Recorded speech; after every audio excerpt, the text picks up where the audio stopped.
अब से कुछ ही देर में पूज्य बापू जी का प्रवचन शुरू होगा।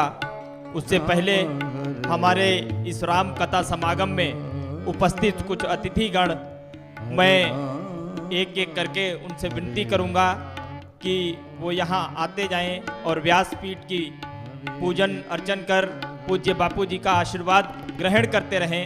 हम सबसे पहले विमल जी यादव जो कि चोमू से आए हुए हैं, हम उनसे विनम्र आग्रह करते हैं कि वो आए और व्यासपीठ को माल्यार्पण कर बापू जी का आशीर्वाद कर अपने जीवन को धन्य बनाएं, अनुग्रहित करें।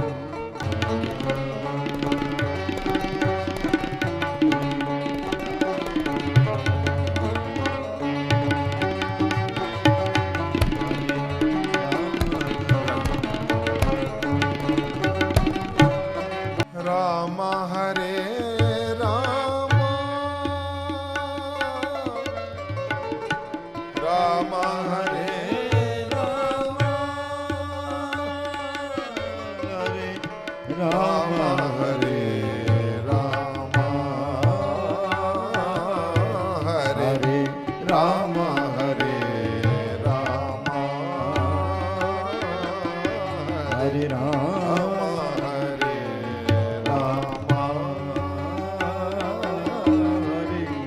राम हरे राम तो महानुभाव, हम कथा कर रहे हैं श्रीमद् रामचरितमानस की। तुलसीदास जी ने किस तरह से अपनी व्यथा, जो उनकी अकेले अपनी व्यथा नहीं है, ये भगवान के मार्ग पे चलने वाले हर एक सच्चे साधक की व्यथा है। मैंने कहा ना, यहां पे पाखंड जल्दी पुज जाता है। लख सुबेश जग वंचक जेव, भेष प्रताप पूज ही तेव। लेकिन राम जी की कथा लिखने में भी तुलसीदास जी को बहुत बड़ी समस्याएं हुई और तुलसीदास जी ने उसे स्वीकार भी किया। लोग हंसे। वो जमाना संस्कृत का रहा था और उस जमाने में कोई आदमी सादा भाषा में कथा करेगा, ये बड़ा नागवार गुजरा लोगों को। कह रहे विद्वान तो वही हो सकता है जो संस्कृत बोले। सच्चा विद्वान वो नहीं जो संस्कृत बोले। संस्कृत से सीखें, पर संस्कृत को उस हिंदी में बोले तो हिंदी में बोले, और अगर उसकी सामर्थ्य हो तो जिस देश में गया है वहां की साधारण भाषा में समझाने की उसमें क्षमता होनी चाहिए। वो लोगों के हृदय में प्रतिस्थापित कैसे। गुजराती में लोग जाते हैं, वो गुजराती में ही सत्संग करते हैं, तो ऐसी कोई बाध्यता तो नहीं। और जो कन्नड़ में करते होंगे वो कन्नड़ में, जो उड़ीसा में बोलते हैं वो उड़िया बोलते हैं, और जो जैसे भी बोलते हैं। संग्राम दास जी महाराज कहते हैं, संग्रामायण राम ने रीज भजो चाहे खींच। चाहे वो प्रेम से बोले, चाहे वो दूसरे, पर नाम तो परमात्मा का ले रहे हैं। धरती पड़िया निपज सी उल्टा सीधा बीच। तो लोग मुझ पे हंसेंगे, लेकिन ये दुष्ट लोग, ये लोग मेरे ऊपर हंसे, इसमें मेरा हित ही होगा। क्योंकि कुछ तो लोग कहेंगे, लोगों का काम है कहना, छोड़ो बेकार की बातों में, कहीं बीत न जाए रहना। ये कुछ तो लोग कहेंगे।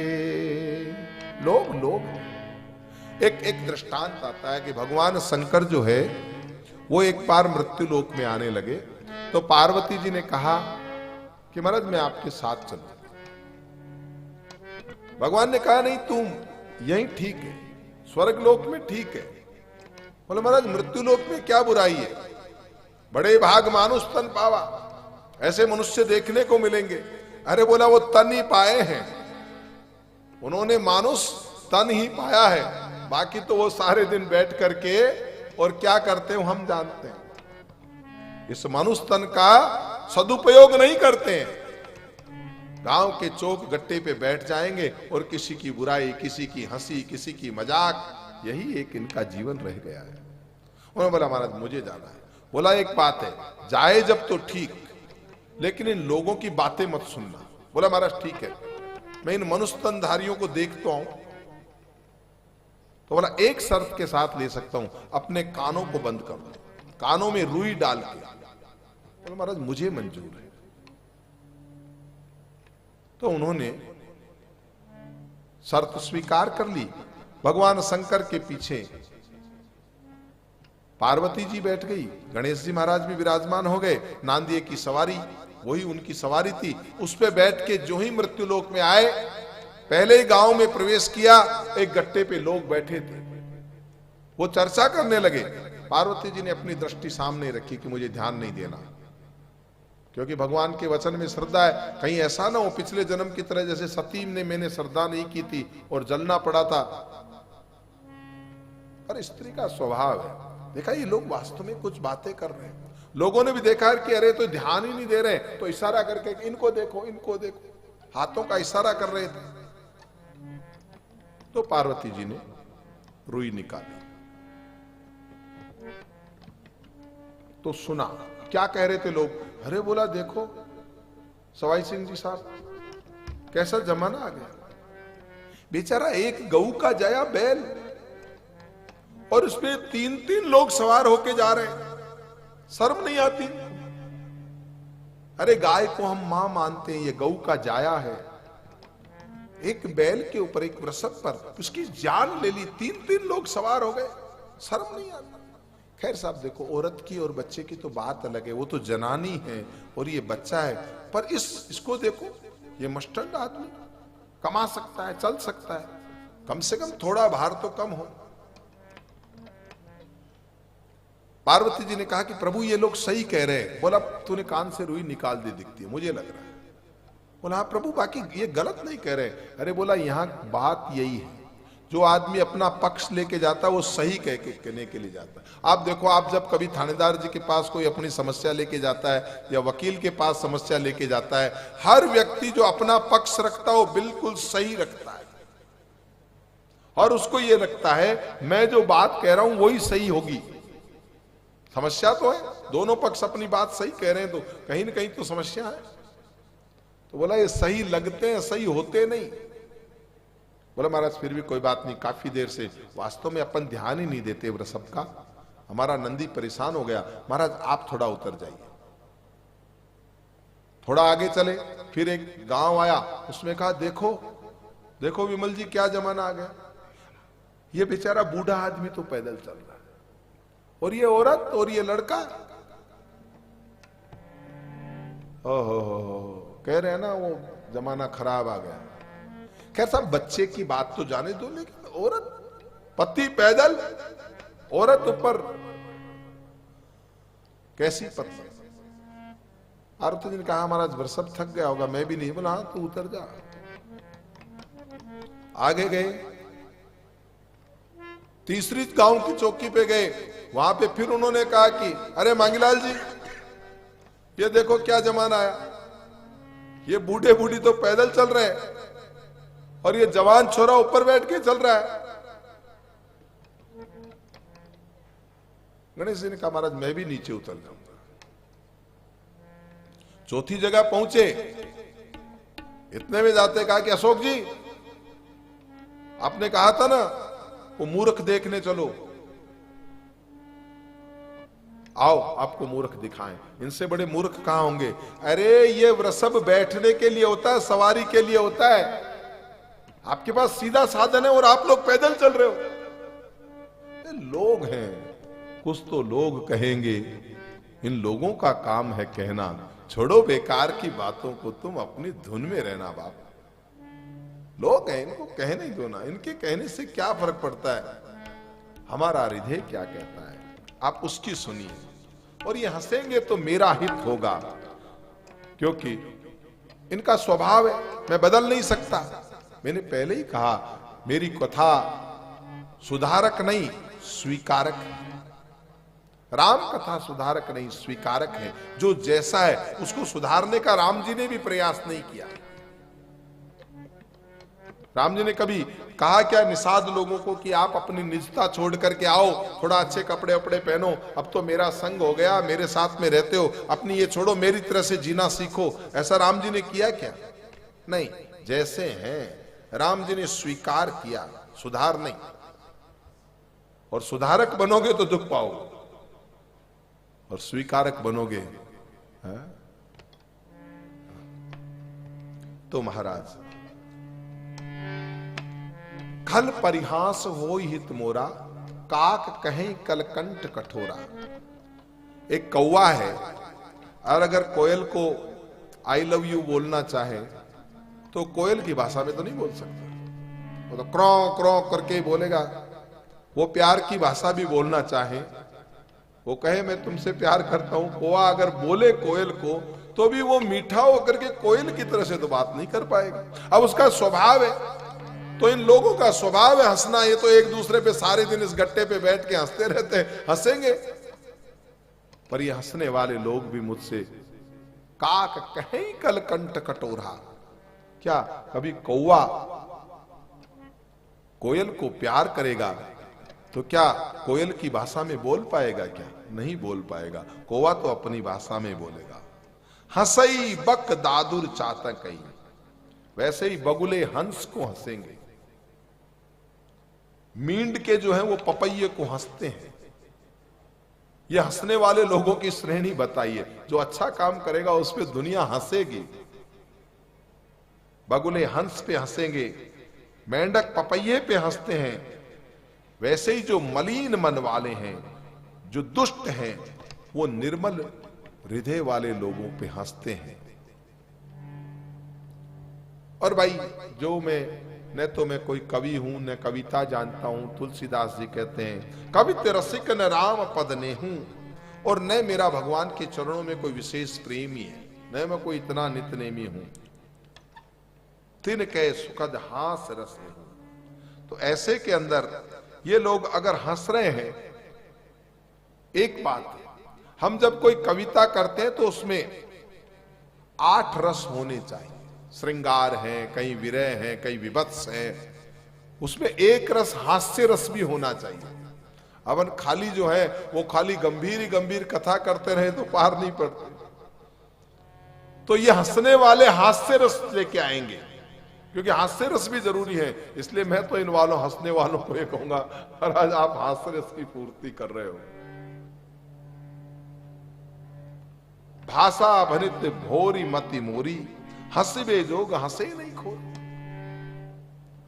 और पहले तो मैं ये आम भाषा में कर रहा हूं, क्योंकि ये श्रीमद् रामचरितमानस जिस भाषा में रची गई वो हिंदी में भी नहीं है। तुलसीदास जी अवधी बोलते थे, इसलिए अपने निज भाषा में अवधी में लिखी है। और सच पूछो तो हिंदी तो क्या है, कई भाषाओं का सम्मिश्रण है।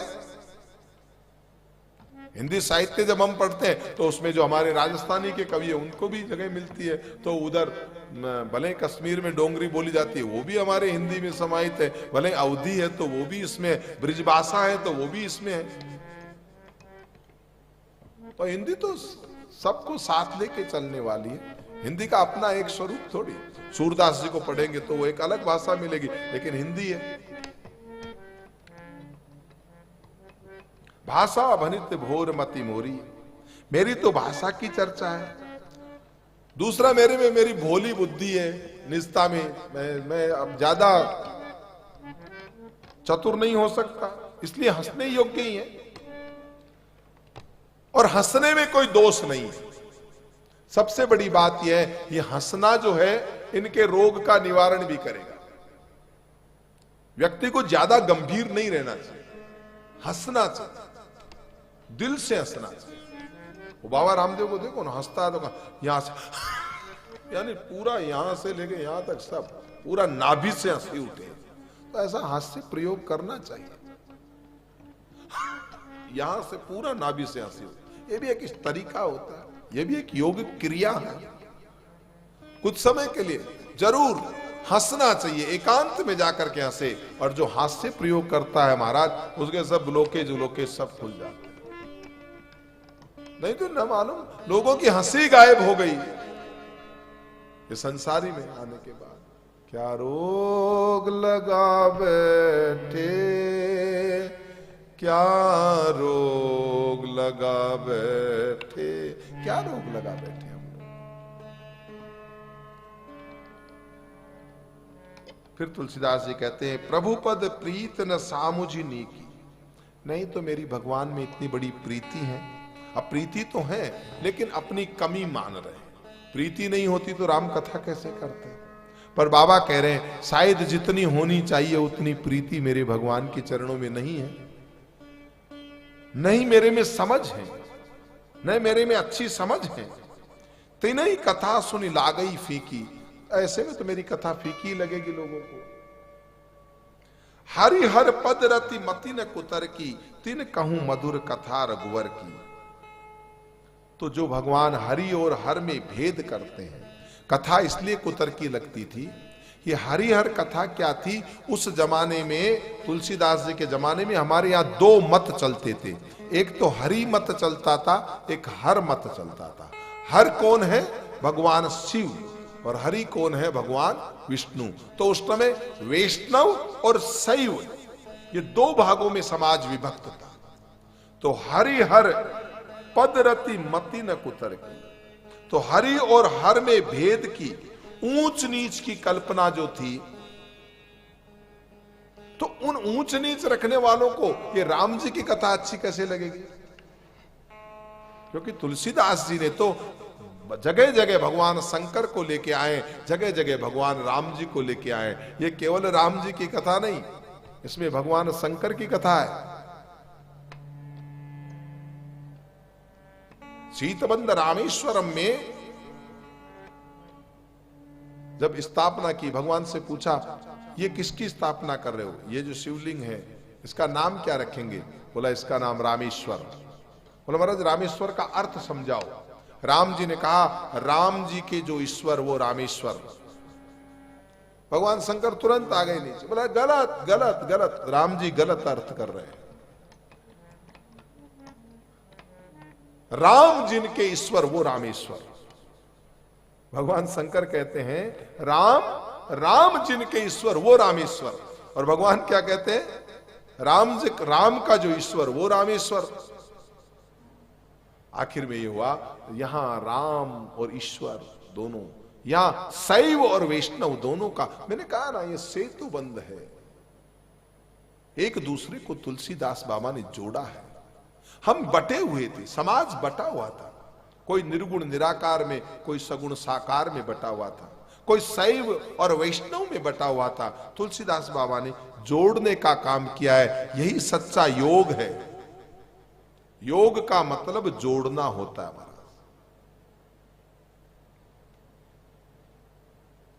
राम भगति भूषित जिये जानी, सुनि हई सुजन सराही सुबानी। कवि न हो नई वचन प्रवीणु, सकल कला सब विद्याहीन। तो महानुभाव,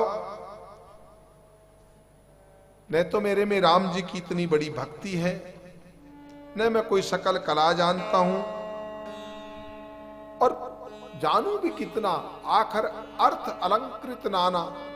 ये हिंदी भाषा में कितने छंद है, कितने कविता है। अगर ये भाषा में मैं पीएचडी करने लग गया तो फिर मैं भाषा ही सीखता रहूंगा, भक्ति कब करूंगा?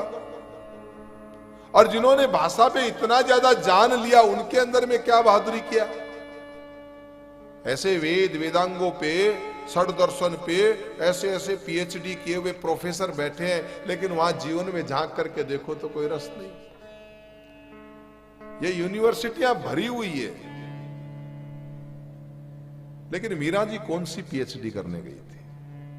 ये बाबा रविदास कौन सी पीएचडी करने गया, ये कबीर कौन सी पीएचडी करने गया, ज्यादा नहीं। पोथी पढ़ जगमुआ, पोथी पढ़ जगमुआ, पंडित भया न कोई। कितना रिसर्च कर लो कुछ नहीं मिलने वाला। 2.5 आखर प्रेम से पढ़ो तो पंडित होय। खाली प्रेम हरि व्यापक सर्वत्र समाना, प्रेम ते प्रकट होय में जाना। जो सा, सा, सा,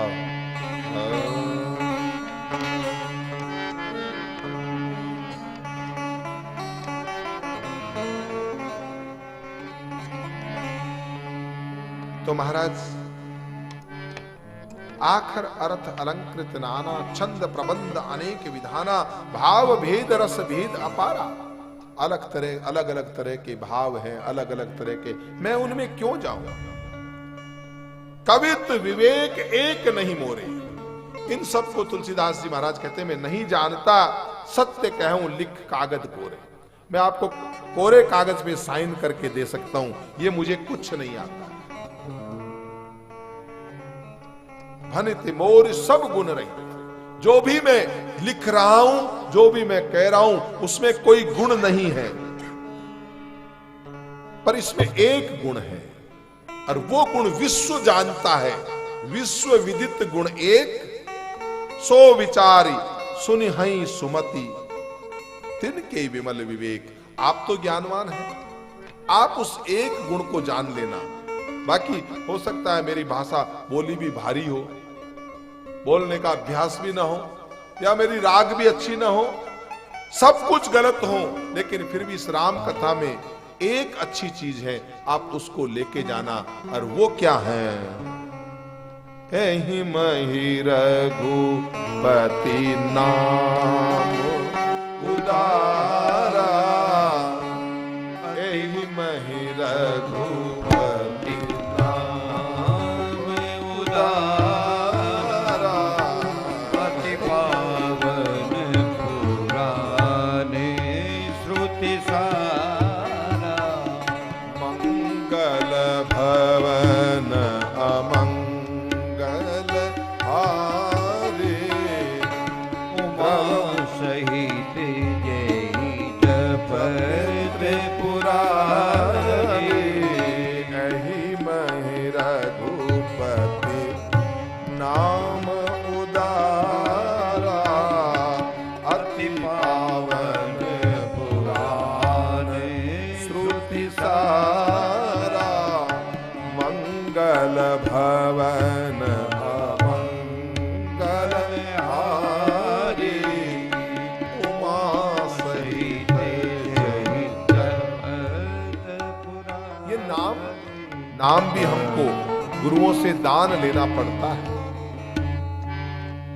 और महाराज एक बहुत सुंदर आयोजन जो हमारे विमल जी, सवाई सिंह जी सब जो बैठे हैं, सबने तय किया कि महाराज पुष्कर में एक बहुत सुंदर कार्यक्रम हो, 5 दिवसीय कार्यक्रम हो, जिसमें योग हो, जिसमें ध्यान हो, जिसमें सत्संग हो, जिसमें कथा हो, जिसमें रात्रि को उत्साह के लिए, उमंग के लिए सांस्कृतिक कार्यक्रम हो, जिसमें पुष्कर के उस पवित्र घाट के ऊपर आपके पूर्वजों का, आपके बुजुर्गों का श्राद्ध और तर्पण का कार्यक्रम हो,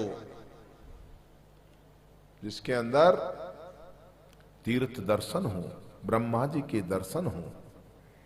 ऐसे कल्याणदायी 5 कल्याण हमने माना, इसमें 5 कल्याण है, जहां नामदान हो, गुरु कृपा से शक्तिपात हो, ये सब कार्यक्रम समाहित करके हम एकादशी से अमावस्या तक, आगामी एकादशी से अमावस्या तक ये 5 दिवसीय कार्यक्रम हम पुष्कर में आयोजित करने जा रहे हैं, जिसके लिए आप हमारे प्रबंधन के लोगों से संपर्क करें। और मैं व्यासपीठ से विश्वास दिलाता हूं कि इस कार्यक्रम में आप एक बार पधारें।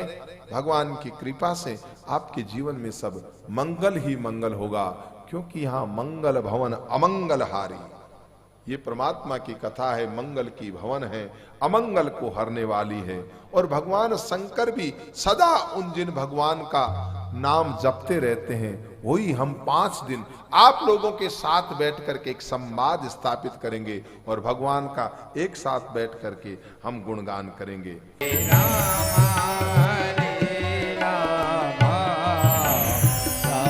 राम हरे हरे हरे राम